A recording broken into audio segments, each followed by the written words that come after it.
All right, Laurie Cabral now working on her spare in the 5th frame. And she too leaves the 9-10. On completely different hits too. That's right. Debbie's first ball on the left-hand side was a real solid 8. And Laurie's, on the other hand, was a very light 1-2 pocket. Same results. But Laurie takes the lead back by 4 pins halfway through the match.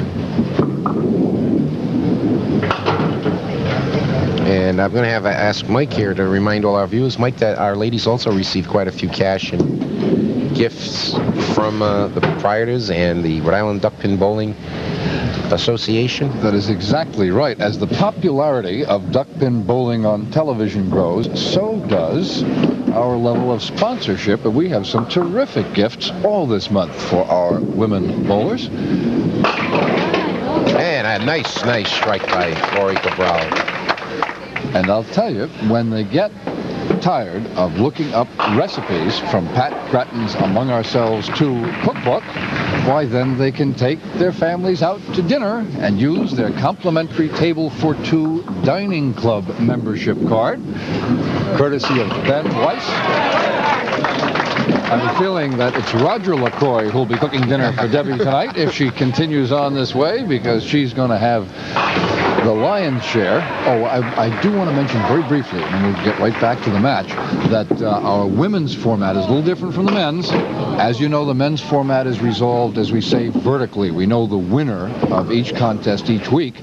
But with the women, it's bowl until you lose. And if Debbie or Laurie, as I'm sure one or the other of them will, wins today, they'll return next week, and the week after that, and the week after that. They continue to return each week until they lose. And we remind all of our viewers, as we do every match, if anyone can put 3 strikes in a row together, it's an extra $25 in cash, whether they win or lose the match. Each additional strike in sequence after that, $25 additional dollars. Okay, Mike, thank you. And we're through 8 frames right now, and Debbie LaCroix didn't have much luck on that strikeout. She cut through the middle and then kind of let the wood slide away from her. Yep. And don't open the door like that for Laurie Cabral, because Laurie Cabral is going to walk right in. And trying to body English over the spinning pin over that 10. Well, they both had strikes in the 7th box, and just with that one ball, Laurie's going to gain 8 pins, because she gained 4 on the strike anyway, even if she misses this, and she'll gain 4 in the box even if she misses this. So well, this is really going to make it tough for Debbie to come back if she gets this mark, which it looks like she will. She's got it. That's going to move her out to 91 through 7 frames, and she's going to have the spare in the 8th, so she'll have 101 plus the count on this first ball. So her lead is 14 pins right now with this ball. She turned away. She wasn't too happy with it. She did get. She got 6 drop though. And 20 pins is a big margin now with 2 boxes to go. Sure is. That puts it out inside the double strike range. If Laurie holds her wood, it's going to force Debbie to double to win. That's what Laurie's going to concentrate on the wood. She knows. She's been around the game long enough to realize that Debbie's going to have to come after her now. And she picks both of them, so she holds her wood in frame 9, and that moves it to 117. And Debbie LaCroix has got to go for the $25 here and throw the triple, or at least the double. It's a good ball. And boy, the solid 7. We've seen a lot of that today. The solid 7, solid 10. Corner pins stay up a lot in here. Like I said, I bowl league out of here, and on the real solid hits, the 7 pin and the 10 pin are the 2 pins to stay up the most often. And they, of course, are the toughest pins to hit. Yeah, tell me about it. And Debbie goes by on the left, and I think that probably is going to put the match out of reach. That'll bring her to 96. So her maximum score is going to be 126. Yeah, if Debbie throws a triple in the 10th box, Laurie Cabral needs a 10 box to win. I'd like to see that. I'd like to see her throw the triple now. So would I. Certainly make it a furious finish. The ball's staying out there. Well, Debbie LaCroix probably a little shaky at the start here in her first appearance on our show. I'm sure she'll be back.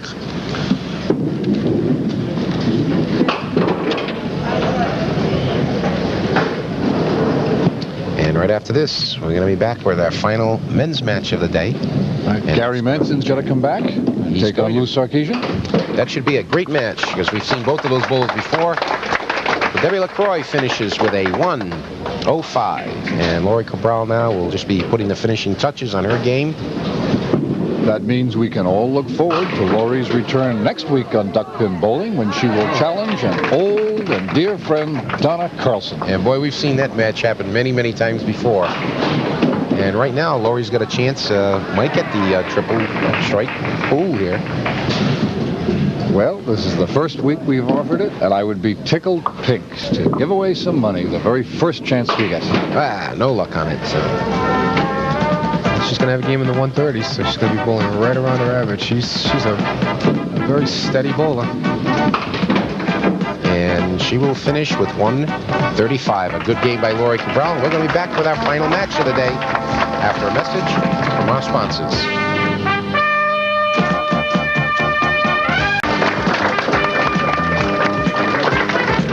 All right, this is it. Duckpin fans, our final match of the Gary Manson, who we've seen earlier in the program, defeating Michael Aguirre, and he's going to be going against Lou Sarkeesian. And these bowlers now will be vying for the opportunity to meet Steve Ivorone 4 weeks from today. And Lou Sarkeesian, who we've seen a number of times on our show, starts off with a strike. And Gary Manson's going to have his hands full. And of course, we both know here in the booth, Mike, that Gary is certainly capable of throwing a lot of strikes, as is Lou Sarkeesian. We've seen him on our show a number of times before. This is actually his 4th appearance. Yeah, Lou is seeded 8th in this month's tournament. He qualified with a 732, 5 strings, high single of 154, and it wouldn't surprise me if he blew that away in this match. That's certainly possible, and Lou has always bowled well on our show. In his 4 appearances, he finished 1st at Town Hall, 2nd at Dudek, and 4th at Hotside. So he's got quite a TV record. Looking for his 2nd victory here. And Gary Manson now has run into a little problem as he's cut through the middle twice. Gary now working on the split. And this early in the match will pick the wood. Grabbing the 3 on that side. Now working on the 3 and the 6. That was some match with Lori and Debbie. I hope that the viewers who've joined us recently, and we have thousands and thousands of new viewers, appreciate our format of interspersing women's ladder, which will run through the entire month, with our vertical men's ladder that we run each week. We think that's not only the fair way to do it, but we happen to think that women duckpin bowlers are probably the finest example of up-and-coming bowlers here in the state. Well, we certainly have some of the best of them here in Rhode Island. And Lou looking for the double strike, just come up a little bit short. As a couple of pins danced around the 10, but didn't quite make it.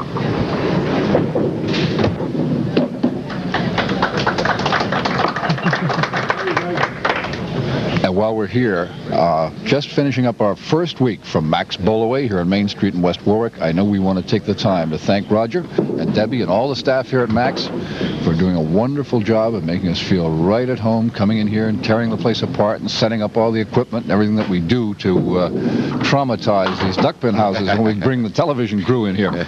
They did a great job, and I bet that everybody's going to love this month bowling from Max. Well, Mike, also a little extra thanks to Roger. Also, he was very, very instrumental in helping us put this whole program together right from the very beginning. Right, we'll certainly be having sponsors. Roger on later in the month. As you know, he is president of the Rhode Island Duckpin Bowling Proprietors Association. That's the association of all of the duckpin houses in Rhode Island. I'll be giving you the list of their names shortly. All right. Meanwhile, Lou Sarkeesian now has, for the 2nd time in a row, dropped the 9, leaving the 5-pin, missed the 10-pin in the previous frame, and that's 2 1-pinners in a row. And you're not going to have that much opportunity against Gary Manson to miss 1-pinners. All right, he finally nails the 5-pin that moved to 39, but those 2 1-pinners can really hurt you, Mike, down on the line. That's very unusual for Lou. It certainly is. He's quite accurate. Hey, Gary off the head pin, but gets the break. Leaves the 1 and the 2.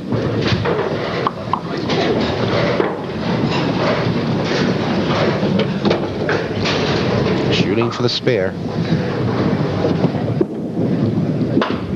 And a little bit to the left. Ball didn't come back. Leaves the 1 pin. He has now 3 10 boxes in a row.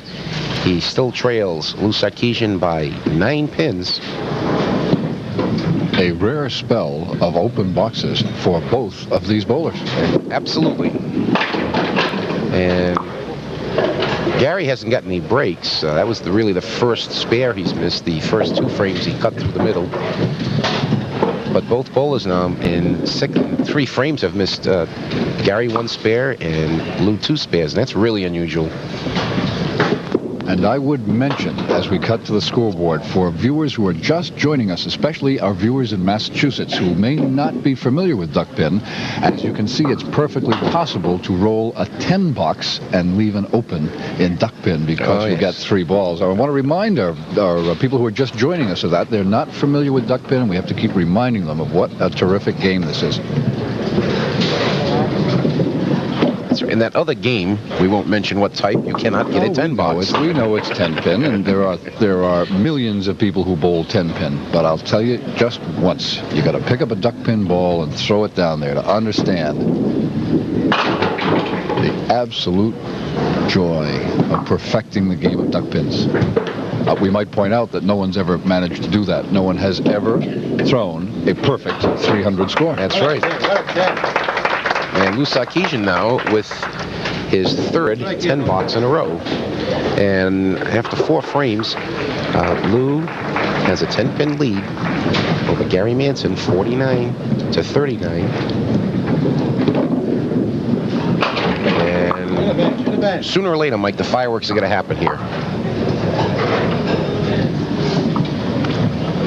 Lou Sarkeesian now leaving himself a very tough 3-9 for his spare. He's got to hit the 3-pin directly on the nose to carry through and take the 9-pin. And a little bit off to the left.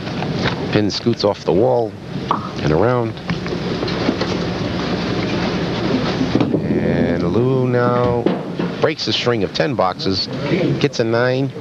He is now 58 through 5 frames. So Gary Manson with an opportunity now to close the gap. Still looking for his first mark here.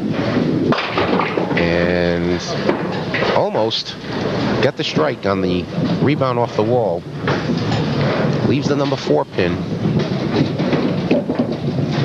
And I might add that unlike 10-pin, the reset button is pressed by the bowler, and you are allowed to let that wood spin and move as long as you wish, but the moment you press the reset button, anything else that falls belongs to the house and not to you.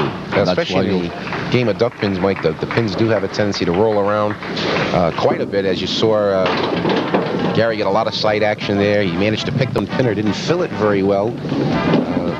With the 6 on it, that moves him now to a 3-pin deficit. But he captures that one too, so Gary Manson now with 2 marks in a row. And we're going to cut away from a few words from our tournament sponsors, Mike. Mike, we're back here at frame number 6 now. Lou Sarkeesian with a 3-pin lead. But Gary Manson has already posted his spare in frame number 6. And an unusually quiet gallery for a duckpin match here at Max Bowlaway in West Warwick, because they don't exactly know what to make of 2 champion pro bowlers who are having a tough go of it this match. And again, Lou Sarkeesian goes by. And both bowlers a little tight here and having a tough time getting untracked.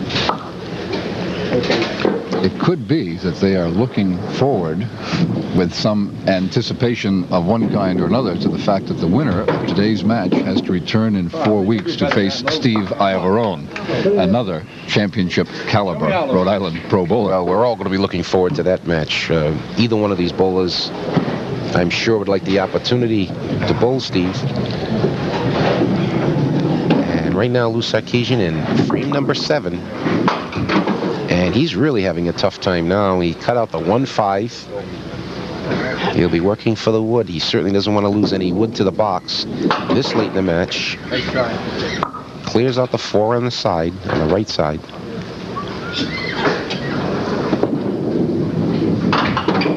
And quite a 10. He picked all of the wood, and that was a very, very important 10. Not to lose anything to the frame at this point in time. By the way, Mike, I also know that Gary Manson's a heck of a pool player. Maybe he wishes he was at the pool table today. Well, it wouldn't surprise me if many duckpin bowlers were good pool players, because as you can see, the action from the back and the sides, especially when you're picking spares, is very reminiscent of pool and billiards. It's the thing that perhaps duckpin bowling reminds me most of. Well, Gary, I know, is one heck of a pool player, and of course he's a heck of a good bowler, and he's taking the lead now with the 3 marks in a row. There's a good example of a bank shot. He now moves to 83 through 7 frames. He's now opened up a 6-pin lead over Lou, and he's going to add to that with this ball, and that's the good Gary Manson 1-2 side pocket hit. Leaves the 5 and the 9 for the spare break. Let's see if he makes this spare, and then I want to mention our good friend Ben Weiss, who's going to be very kind to the bowlers again this month.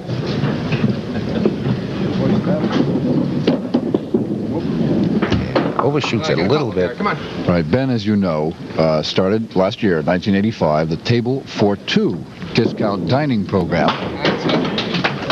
Very familiar with it, Mike. Excellent program also. Scores of participating restaurants throughout Rhode Island who honor the Table for 2 dining card, and all of our bowlers, all this month, win or lose, will receive a complimentary membership in the Table for 2 discount dining club. That's good for over 75 complimentary meals at some of the finest restaurants in Rhode Island, featuring, of course, the Charles Street Oyster House, among others, which we'll be mentioning as the weeks go by. The Charles Street Oyster House, one of my favorite places. And if you've never been there, Mike, you're missing quite a dining experience. And meanwhile, Lou Sarkisian probably wishes he was at the Charles Street Oyster House right now. He's just having a terrible, terrible time here getting untracked.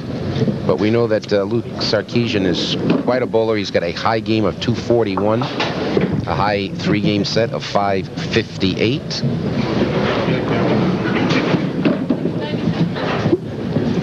Turns around and smiles at the scorekeeper and says, "Is this really happening?" And he just can't get any luck at all, Mike, no matter where he throws it today. So, but that's the game of duckpins. I'll tell you, it is as interesting to me to watch exceptional pro bowlers struggling through a difficult match. You watch them compensate, and you can see them compensate, trying to find the magic spot that will correct their troubles. It's always difficult, too, Mike, in a 1-game head-to-head match. Lou could come back the next game and throw a 200 game. And, but it's always difficult when you got that 1 game to go for. All right, 3-2, Gary, come on. So Gary Manson now with the game in hand. And as long as he doesn't make any crucial mistakes here.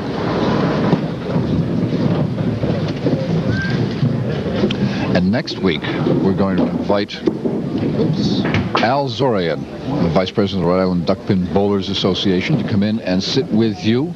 Al is very familiar with all the bowlers, and he'll be able to help you out by giving you background on some of the bowlers, and I want you to ask him more about the RIDBA and about bowlers getting sanctioned. As you know, to participate in a television tour, you must be a Rhode Island sanctioned bowler. It's a very easy process.